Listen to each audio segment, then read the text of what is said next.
Okay.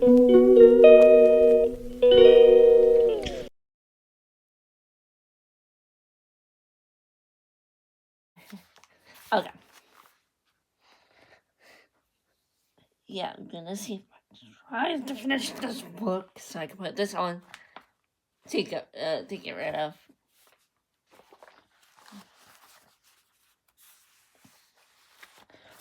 Mm. Alright, just okay. Okay.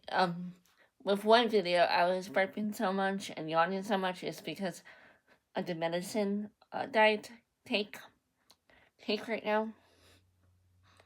Now, which it's not going to be like a temporary medicine. I'm not, but right now I haven't took it. I only took it early after my horse riding because I didn't want to take it before horseback riding. Right, because I just don't want to have any of the side effects on it because you can get like dizziness and other stuff with it, which I'll take the medicine later on. I'll take the same medicine later on.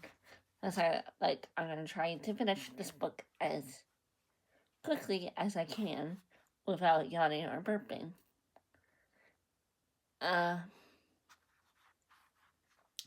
Chapter 11, To the Land of the Big Red Apple.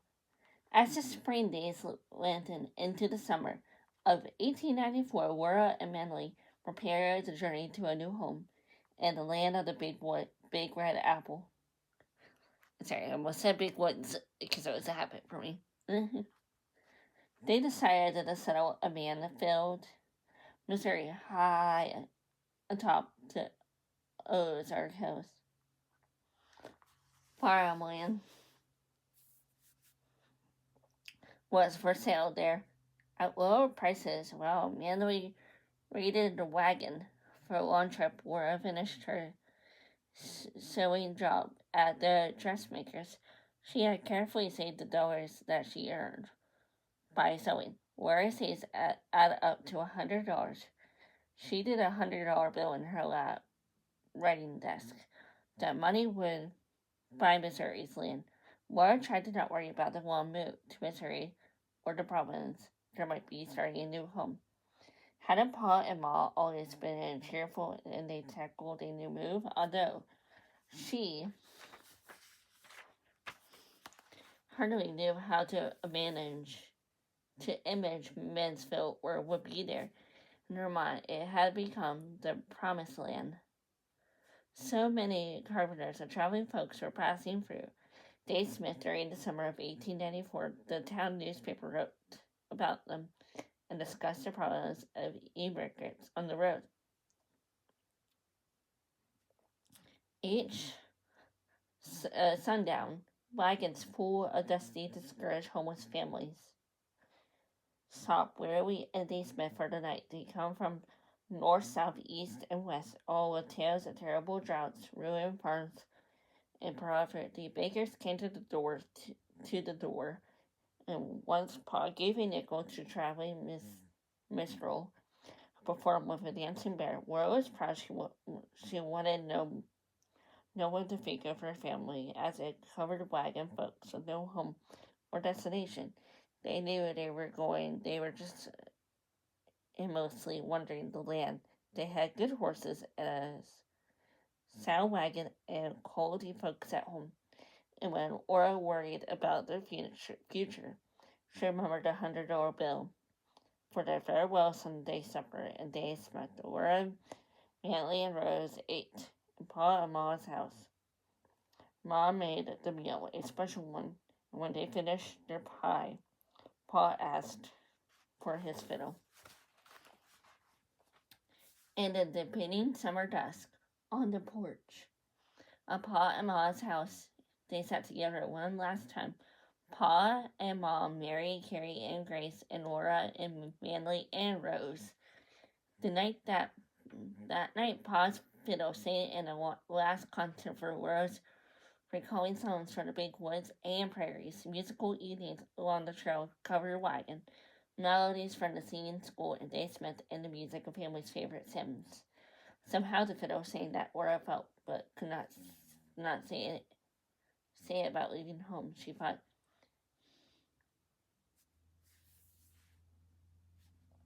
how it made merry with us. We were glad and sympathized with us, and we were sad. It gave us songs of praise. We had been good or successful, and acted as a confessor when we had bad, whatever religion, romance, and patriotism I have. I owe it largely to the violin and pause playing it in twilight. When the fiddle played its last notes, and it was time to get Rose to sleep for the early morning start, Pod gave Laura's farewell promise. When I'm gone, Laura, when the time comes, Pod told her, I want you to have the fiddle. July 17th, 1894 was the first date Laura penciled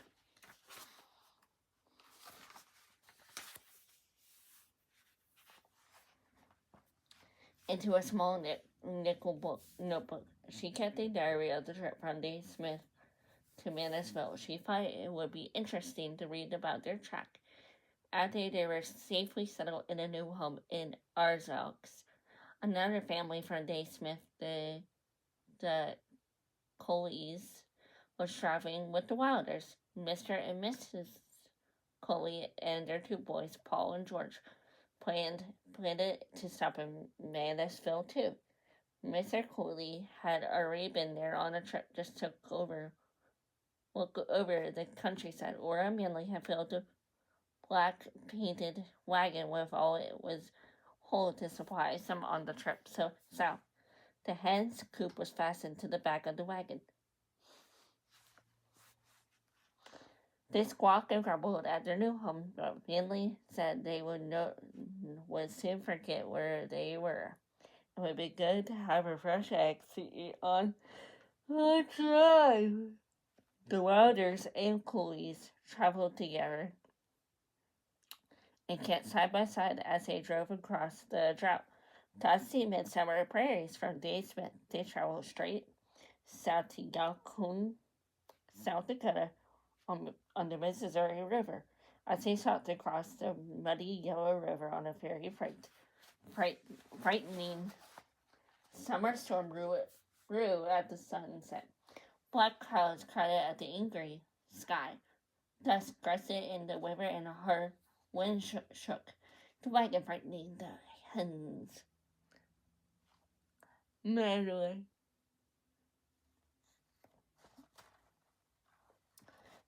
Laura, and Rose waited anxiously, hoping that the ferry operator would let them across the river to Nebraska side. A long line of white covered wagons was behind them. It seemed that South Dakota was sharing how angry they were going. Wind gusts turned, and the clouds, and suddenly the sunset added an ugly yellow green to the fearsome sky. Laura turned to Rose and told her, That's your last sight of Dakota.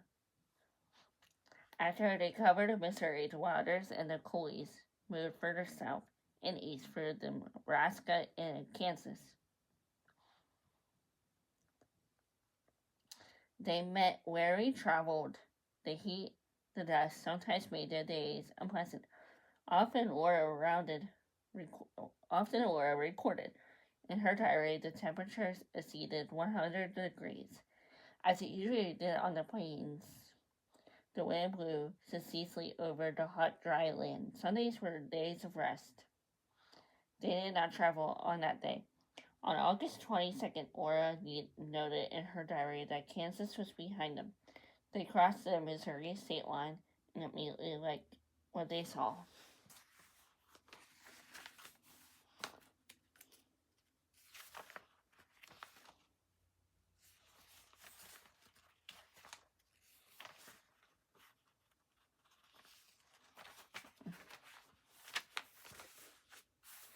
Missouri was hilly and it was green. The Wilders met a man who was asserted that one of the finest farming regions in the world, would be around Mansfield.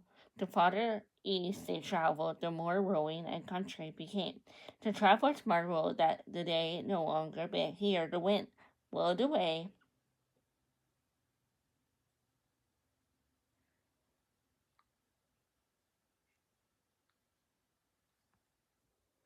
It did on the prairie.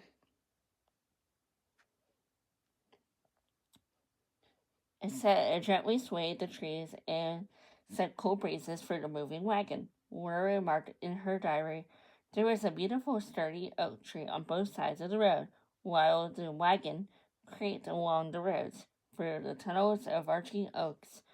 Laura was remembered of the long ago Wisconsin woods. Laura saw that the Ozarks were not really mountains, nor they were hills. The Ozarks were valleys. The ridge tops were leveled when they met the blue skyline. Ages ago, streams had no deep gushes into the Ozark.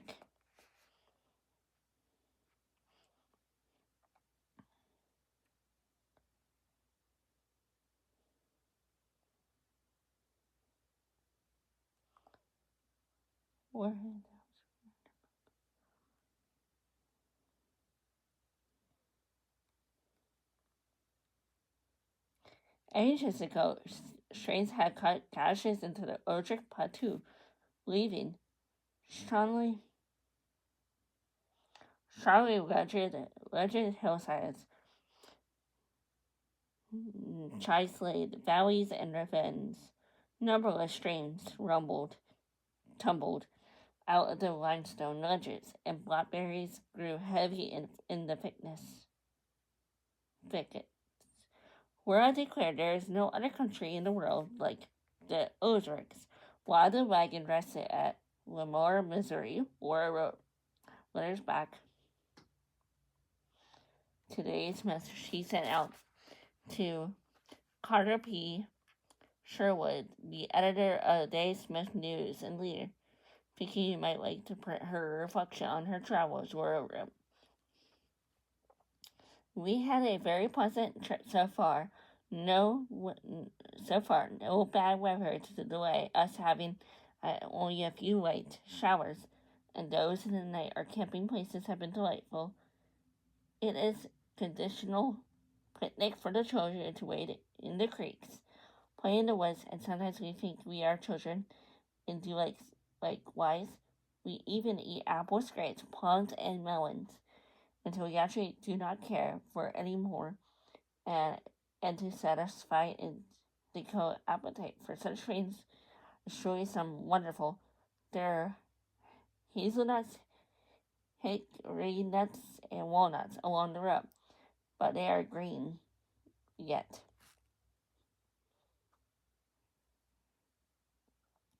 Carter Sherwood published Laura's letter in the paper, and Ma sent the clipping to Laura. She saw it always, and is in one of the merge she wrote. First I ever published. After 6 weeks of steady driving on August 31st, 1894, the Waters and Coleys reached Mansfield, Missouri. When the wagons routed and into town, Laura said in a voice full of hope, "This is where we stop." It was the Waters camp in the woods at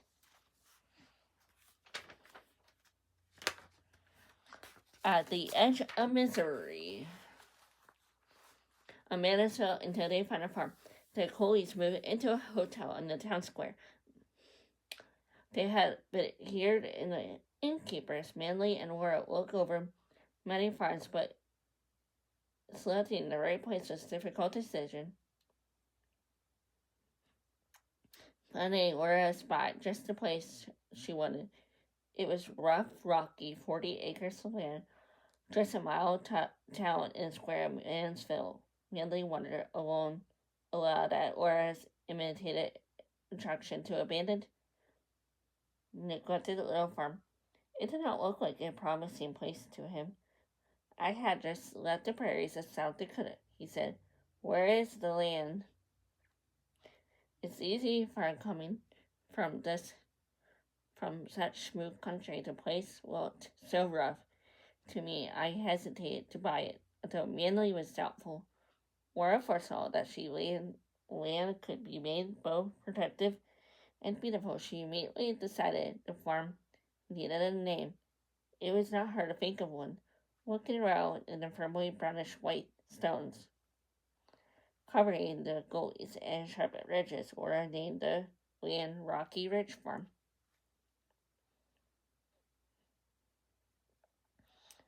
Manly inquired and learned for the price. That price for the farm was $400. $10 per acre with the farm came for 400 tiny apple trees waiting to be planted. When the land was cleared, the previous owners of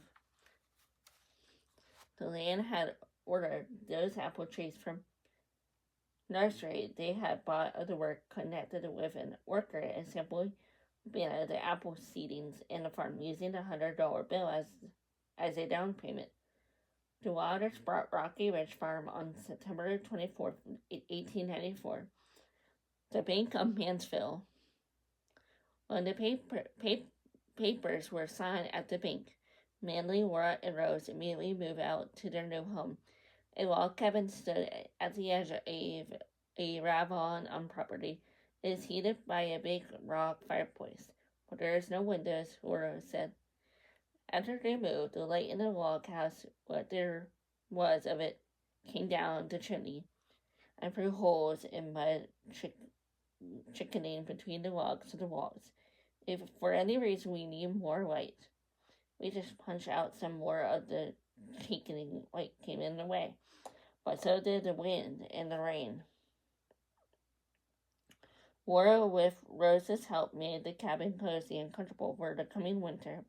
Manly started to work cutting down the trees on Rocky Ridge Farm to clear the land and provide winter fuel. The Wilders were home. Okay.